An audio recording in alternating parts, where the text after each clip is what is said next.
Nevada Republican Senate candidate Sharon Angle may call herself a Tea Partier, but the official Tea Party Senate candidate on the November ballot in Nevada is Scott Asgen. On Wednesday evening, the woman who deemed her opponent, Let's Make a Deal Harry Reid, attempted to convince Asgen to drop his candidacy.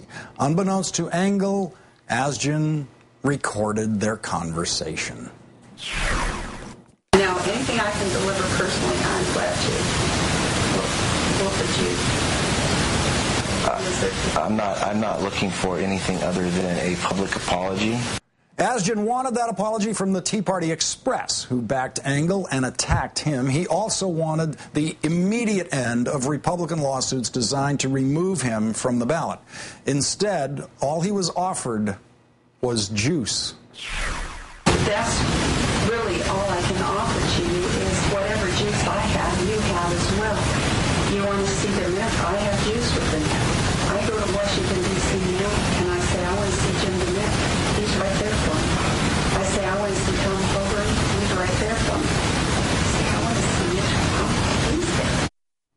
Asgen left the meeting without making a deal, but not before hearing, lucky for us, what Angle really thought of Republicans. The Republicans have lost their standard. They've lost their principle. They have never really gone along with both Texas and its government. Here now, Las Vegas's one-man Woodward and Bernstein, the reporter who obtained those secret audio tapes, John Ralston of the Las Vegas Sun. Thanks for joining us tonight, John. Hi, Lawrence. So Angle says her offer is anything. I offer you anything I can personally. Is that legal?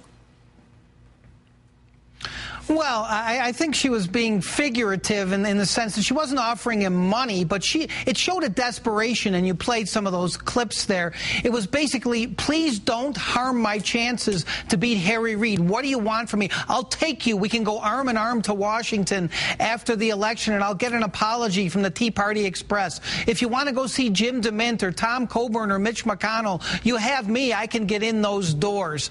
I'm like you. I'm one of you. You just have to help me beat Harry Reid. We're the same person. It's just that I'm working from the inside. You're an outsider. You can't win.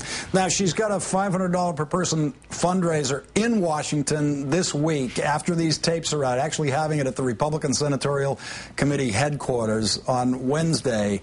How does she walk in there after these tapes have been played? Well, that's going to be a little awkward, I would think, after she's walking into a place that she's essentially said is corrupt, that has lost its standards, that's lost its principles. But, you know, that's who she really is. She was that way in the legislature, too. She was always throwing bombs at her own leaders and saying, I'm the pure one. Of course, what's ironic about that conversation is after saying, I'm like you, Scott Asgen, I'm an outsider, she then decided to act like, I hate to say it, Harry Reid or some other establishment politician. Let's make a deal. I can get you some juice. I'll get you an apology. We'll get the lawsuits dropped. Just you got to get out of the race.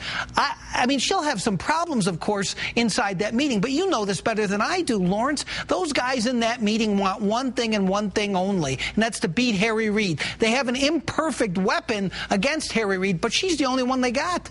Yeah, the whole purity thing with her doesn't really come out in these tapes. There's the spot where she talks about being pragmatic. I'm pragmatic enough to know that third parties can't get traction, so I said, all right, I'll work with it. Just show me what the rules are. I'll work with it. That's not exactly Tea Party idealism.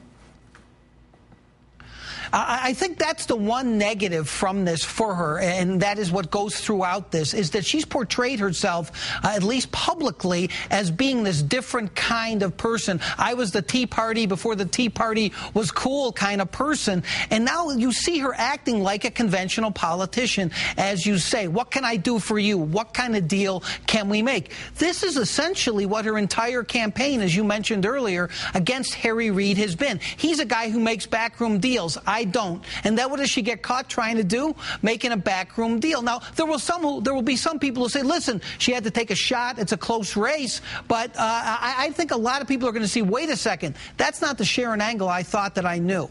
John Ralston, Las Vegas Sun columnist and host of Face to Face. Can't thank you enough for shining a light on this one tonight. Thanks, Florence.